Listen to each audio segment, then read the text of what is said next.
You can tell it's a turkey by the way it is. Hey, it's Jack from Camp Chef, back here on the Camp Chef back patio, and today we're talking turkeys. So it doesn't matter if this is your first time and you're super nervous about it, you got people coming over, or you've been cooking turkeys for a long time and just not getting the results that you're looking for, this is gonna be the video for you. All right, so let's talk about the buy-in process. Fresh is always best. If you can find fresh turkey, it's a great way. It always gives you great results. But most of the time, if you're like me, you're gonna have to end up getting a frozen one. When I buy a frozen one, I'm looking for between 15 and 20 pounds. I don't wanna go any higher than 20 pounds, mostly because it's not gonna be quite as tender. Honestly, it's gonna be better for you if you buy 2 turkeys rather than getting one large one. It's just a lot easier to manage and you're gonna get better results. And I always plan on about 1 pound of turkey per person. All right, so now we gotta talk about the thawing out process. You're gonna wanna start thawing that in your refrigerator about 5 days in advance. Just put it in a pan, slide it in there, and let it do its thing. The other thing is you can do that in a cooler. It's just gonna be a little harder to manage the temperature in your cooler. Just make sure it doesn't get above 41 degrees. The other way, this is kind of the quick thaw method. You do this by submerging it in water. So I'll either take a big pan or I'll take my sink and place it in there, completely cover it with water. I leave it in the bag. Make sure that that water stays below that 41 degrees as well. And it's gonna take about 10 to 12 hours to thaw it that way. All right, so we're gonna start prepping this turkey. First thing I'm gonna do is get rid of this. This is those internal thermometers that popped up. I remember as a kid watching that, oh, no, I'm waiting for that to pop up, turkey's done. But the problem is that's not gonna pop till it's 185 degrees. Guys, that's gonna make a dry turkey. And we're just gonna start trimming it up. So we've got the tail back here on the back. I'm just gonna take a pair, cut that off, reach inside. We're gonna pull out the neck, and you're gonna have the packet with the gizzard and the heart. Just go ahead and pull that out. It's usually stuffed right up in here.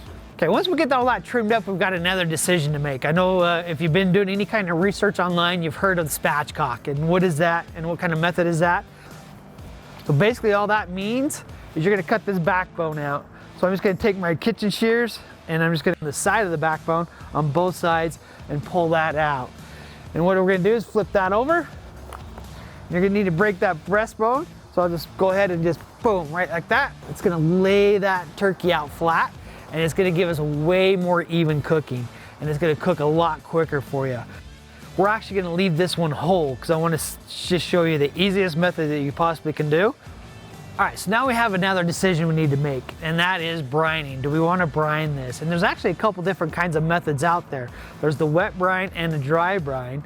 And what does a brining do? Brine is just more or less gonna add more flavors to that meat. So let's talk about wet brining first. And what are we gonna do with that? So we're actually adding some liquid, water. We might be putting some apple juice. We might be putting some wine, adding maybe a little bit of acidity with some lemon, herbs and spices into that. And we're gonna make this water mix, and we're gonna completely submerge that turkey in that. And on the dry brine, it's just salt. What does salt do? Is I'm just go ahead and salt that like I normally would. That salt's gonna sit on there. It's gonna actually draw a little bit of moisture out of that turkey, but it's gonna actually suck that back in through osmosis. So it's basically brining itself with salt and its own juices. You're gonna want that lead to sit in the refrigerator uncovered. Usually I put it on a cookie sheet with a cooling rack over the top of that so the airfoil can get all the way around it. And it's just gonna dry that skin up nice. That salt flavor is gonna penetrate into the meat, and it's just gonna give you a fantastic turkey flavor. So trussing is basically, see how this turkey is just laying out flat? It's kind of like hanging out there. Well, trussing is you take rope and you're gonna tie everything together. So what I'm gonna do is I'm gonna take some string, but I'm just gonna take that, wrap it around. I'm just gonna tuck those legs up a little bit more. So I'm just gonna take the wing and just tip it right underneath that breast. So I'll take the wing and just kind of force it right underneath, and that'll hold those wings for you. And it's not gonna suck them up against the breast. That way we can cook those breasts really evenly. All right, now we gotta start thinking about flavoring this turkey, okay?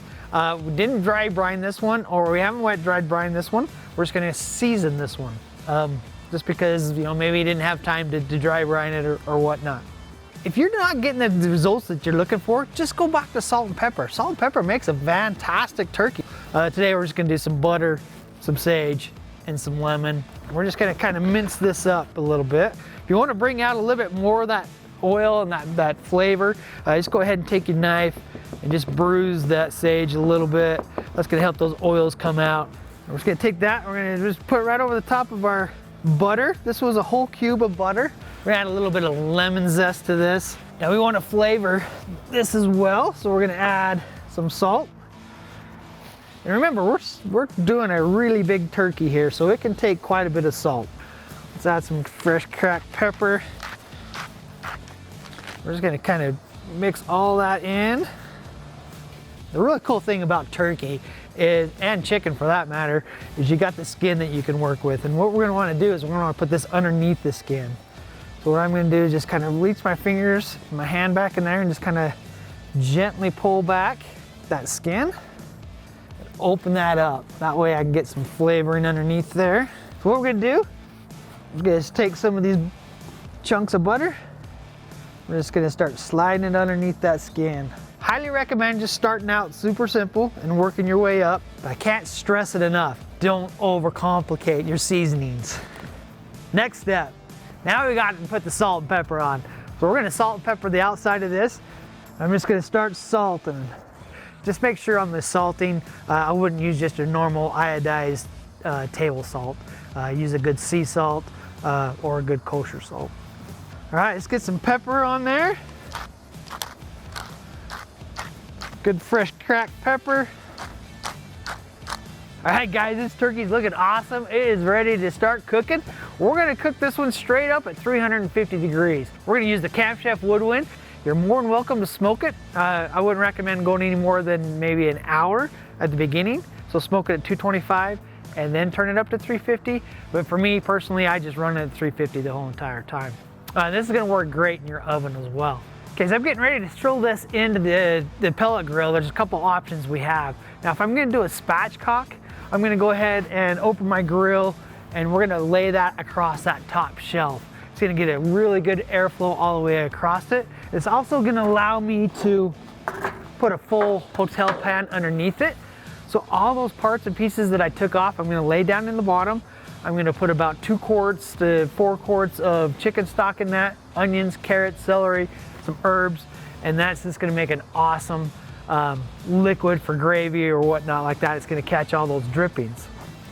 What I'm gonna do is lay it in a smaller one. That way we can still get that heat all the way around that, and it's gonna cook way more even for you, and it's gonna collect those juices. Let's get this in the pellet grill. We're ready to go. I'm gonna take this one out. Oh man, it looks beautiful.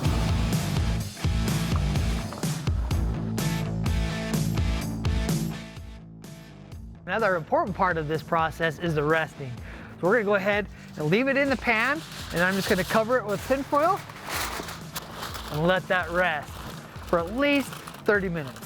All right, so why do you want to let this rest? There's 2 reasons why. The first is just gonna let those moisture and temperature just kind of settle out and reassimilate back in. And the other reason is to give yourself some time in the planning process. And let's talk about that planning process. So the planning process can be quite stressful. We all know that. And one of the biggest things to take the stress off for me is actually using the probe on the pellet grill. That way I can watch that temperature come up and I can kind of take my timing as I need to. And if I feel like I need to kick that grill up and speed it up, go ahead and turn it up to 400. If I need to slow it down, go ahead and turn it down to 300. Use that grill to your advantage. Guys, check out the Camp Chef blog. It's got some great tips on the book of turkey. It's gonna give you times, temperatures, really help you try to plan that out. All right, it's time to carve this up. Let's try it. That's absolutely fantastic. Good crispy skin. Let's go ahead and take that right out of the pan. All right, so save all these juices. They're gonna make an amazing gravy. We'll set those aside. And now we're gonna start carving. I know a lot of times we see everybody start carving like this, and let me show you a little different method. First of all, I'm gonna go ahead and start with the legs. Pull that string off. Sometimes it can be pretty tight on there. And we're just gonna pull that leg and thigh off. Just start here on the back side, work your way down and around. Come right down to that bone. So I'm just basically following that bone all the way down until we hit that thigh bone, and we're just gonna twist that off. Now on the breast, I'm just gonna come right down that breast bone, find out where that's at. Just start slowly working your way down.